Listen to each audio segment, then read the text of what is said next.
Vogue, long number R10569.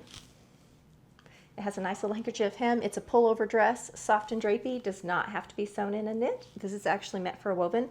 It does have bias edge finishes for like the neck and the armhole.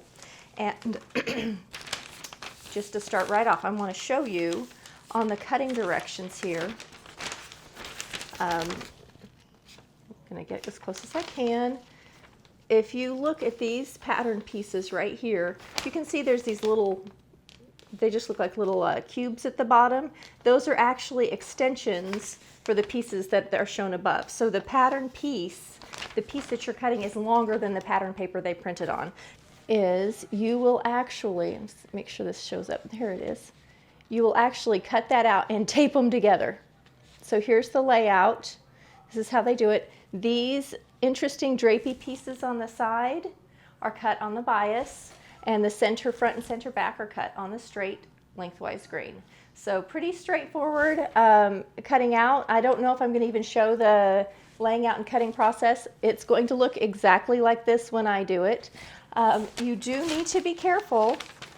If you look at the picture, it's done in a stripe, which looks awesome. And if you have a real even stripe like this one, it's fine. You're not going to be able to match it up on the side, and they didn't even try.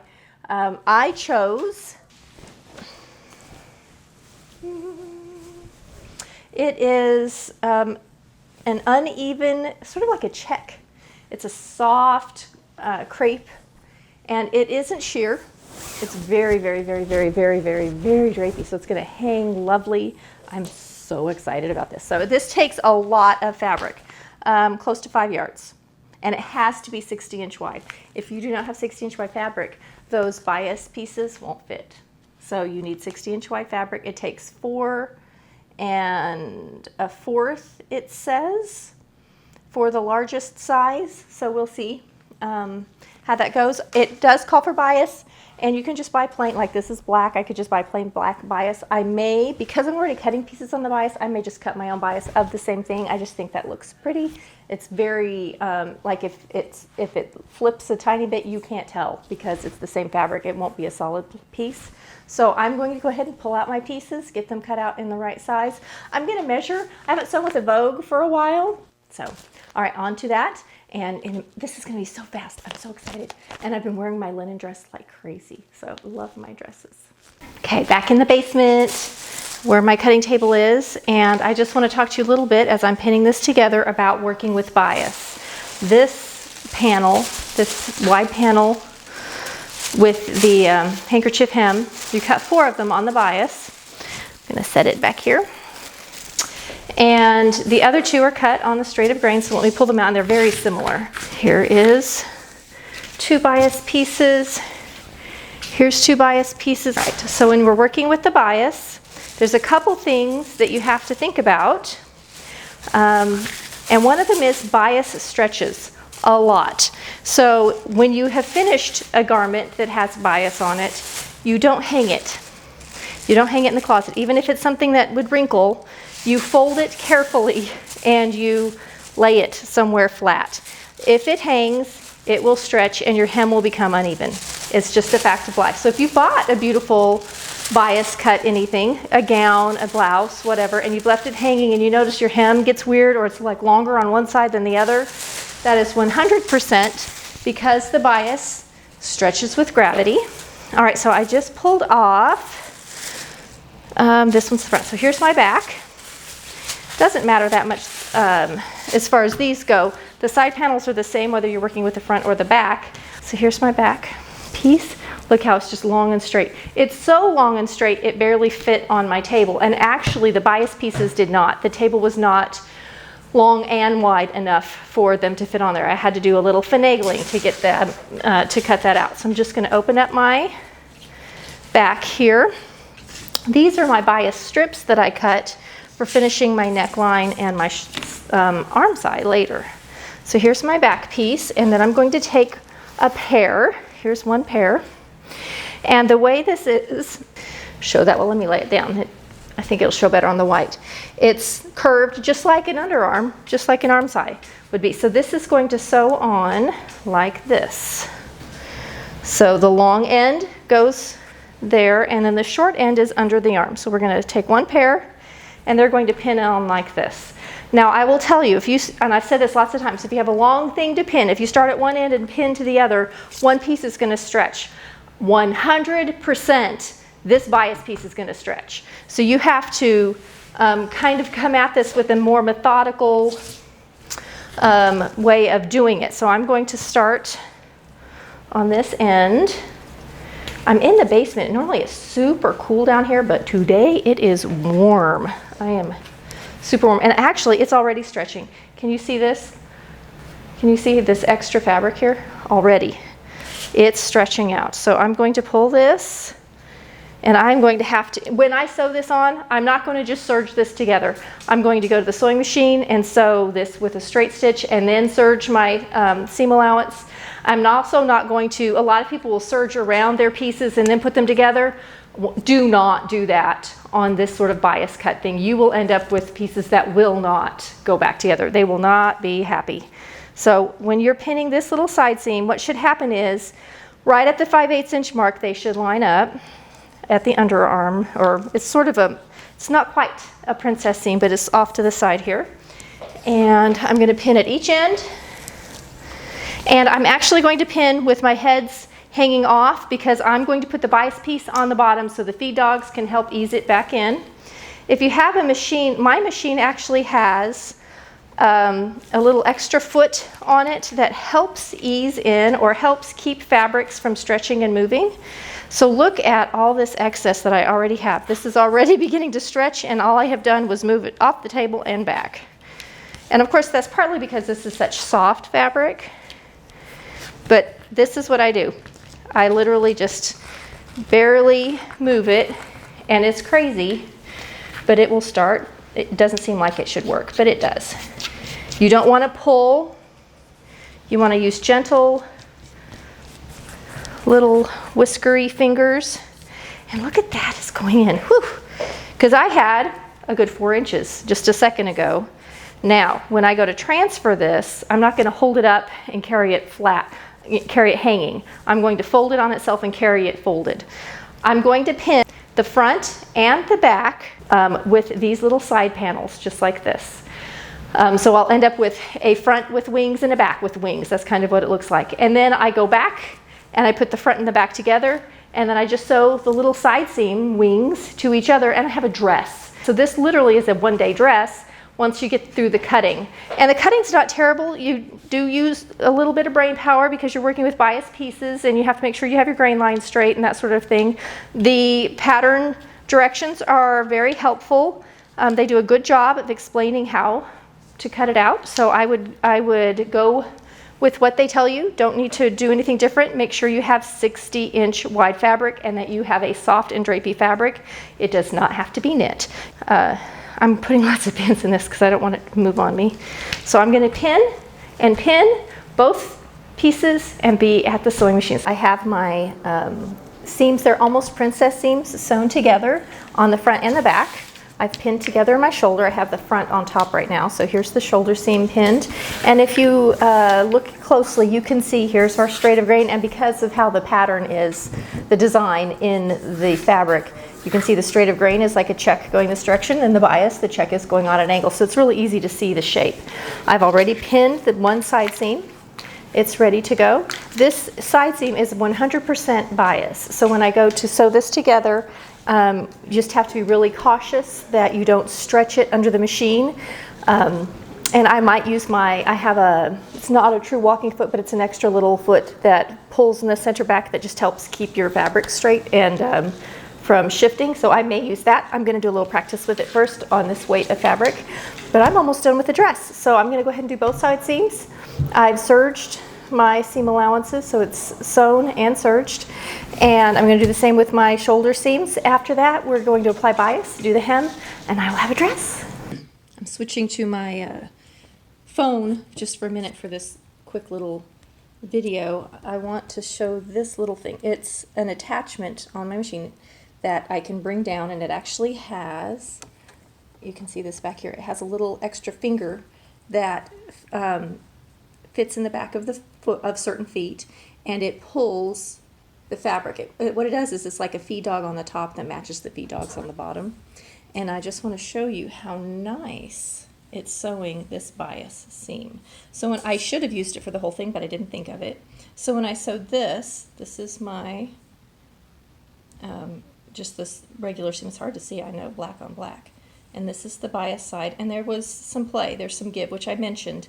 I'm certain that if I had used this foot for the entire machine, or the entire project, it would have sewn it so much better. Not that I had major issues, but if you have a walking foot, that's a separate attachment, you can put that on there, or this is, I think it's called a dual feed or an even feed, I can't remember, I should look it up. But anyway, if you have something like that on your machine, this is a Bernina 770, and it is a dream. I know in the past FOF had them on there. I don't know all my machines anymore. It's been a long time since I've been out of the machine business, but it's a great thing for something like this, especially working with bias. It's also great when you're working with heavy fabrics and denims, and I highly recommend it.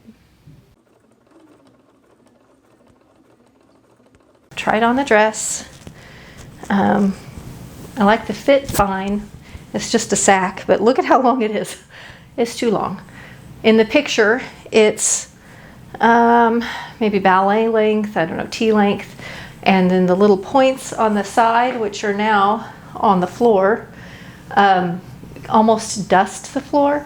So I'm thinking I need to cut off maybe 4 inches in length to kind of get the, I don't want it right now, it's very matronly. This length on me, I think, is a little on the matronly side.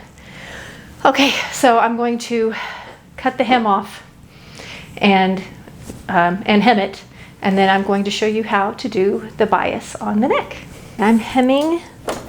I cut off my 4 inches. I've got my 1/4 inch foot on. I'm using the dual feed, the little feed thing in the back, and I'm about to come to a corner. So here's my corner, and I'm going to go ahead and fold in my 1/4 inch there, and then I'm going to fold in my 1/4 inch here, just like you would expect, and put a pin in it. Pin it however you need to keep it in place while you're stitching.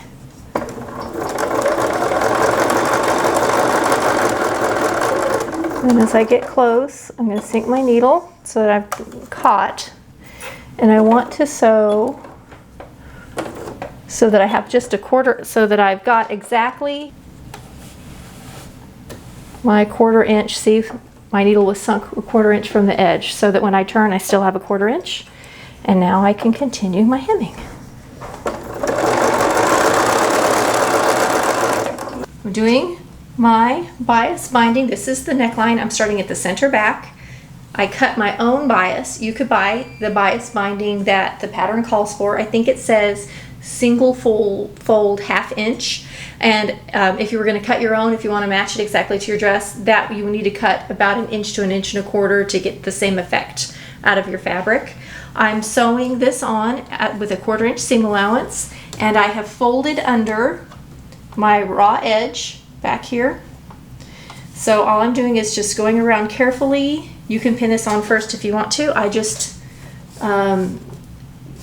guide it as I go. You just want to make sure you don't catch your underneath layer. So we're going to just go all the way around carefully. Don't pull on your bias.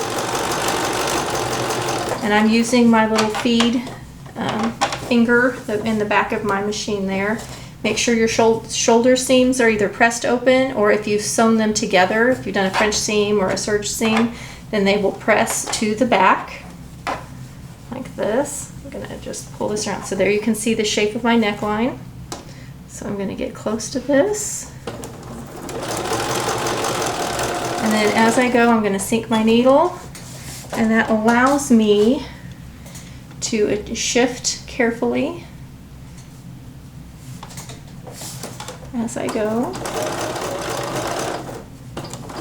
And you can see how this is curving up? That's just wanting to take the shape, which is wonderful. It's going to make it lay beautifully around this neckline.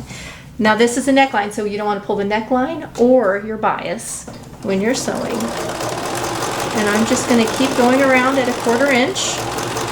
You're going to do the same thing for your sleeve. So I'm going to pull this out real quick just so you can kind of see this is how it's looking. There's my folded under part. Here's my stitch. And then this is going to get folded to the back and pressed. So the front's going to, you're not going to see anything. Let me just, there you go. You won't, the front will be invisible. So after I fold this to the back, I'm going to go to the ironing board and press this under. Press under my seam allowance, and this is where I'm going to stick all the pins in, like this. And then you can either whip stitch this or you can do a top stitch. I'm going to top stitch mine. Here's where I started. You can see my little folded under seam allowance right there, and I'm getting ready to cross it. So I did not pre-measure, I just cut strips that I knew were long enough. I'm just going to sew past that folded over spot. Make sure I'm staying on track here.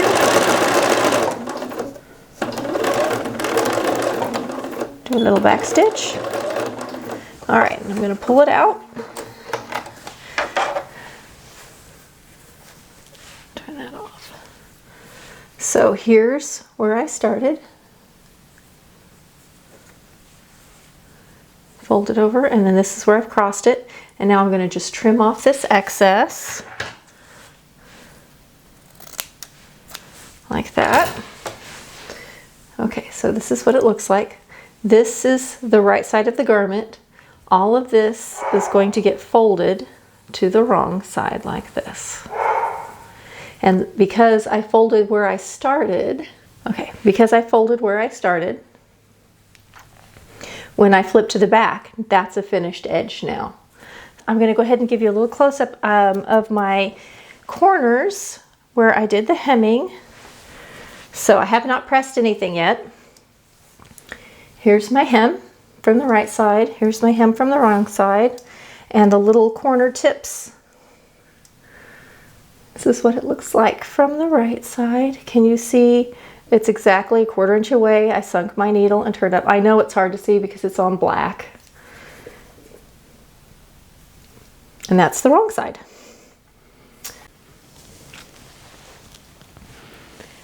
This is one of my armholes, and I apologize. I know the fabric's going to make it hard to see the details, but I have sewn my 1/4 inch. Here it is on the other arm. So here's my bias on the 1/4 inch. I went in and I just did a few little snips. See, here's one right there. Snip, snip, snip around. Then I turned it to the back. Tucked in my seam allowance, and it's ready to be stitched. And I'm going to stitch around. This is about, it's not quite a 1/2 inch, so I'm going to stitch probably on the 3/8 inch line. And I've taken the sewing table off of my machine, so it's just a free arm. Here's my machine with the sewing table removed so that I have a free arm. It's just easier to do small little circles or even slightly larger circles like an armhole or a neck hole. I always start at the underarm. Just hide everything that you can. So I'm going to start at my underarm, and I've pinned so that the pins come off are on the side that I'm sewing, and I really like to have them so that they are on the heads are to the right because I'm right-handed, and that's how I like to pull them off. I'm not perfectly consistent on this point, but pretty close. All right. And I can actually feel, here's my edge where I've turned up, so I just want to get close to that. If you really struggle with this and you're afraid you're going to miss your edge when you're sewing, you can sew with the wrong side up. I'm going to seat my needle, pull out that pin, take a few stitches, back stitch, and we're just going to go around our circle very carefully.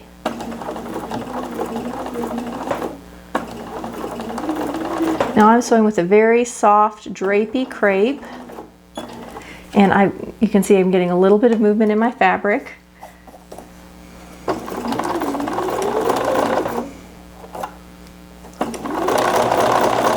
That's it. Just going to keep going around this circle.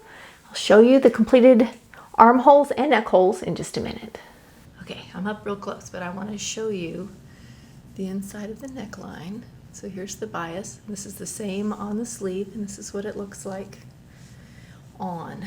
So you can see, because I matched with the same fabric, it's just practically invisible, and the black thread doesn't show up at all. So I'm all done. I love it. It's the cutest dress. It's so soft and comfortable and easy to wear.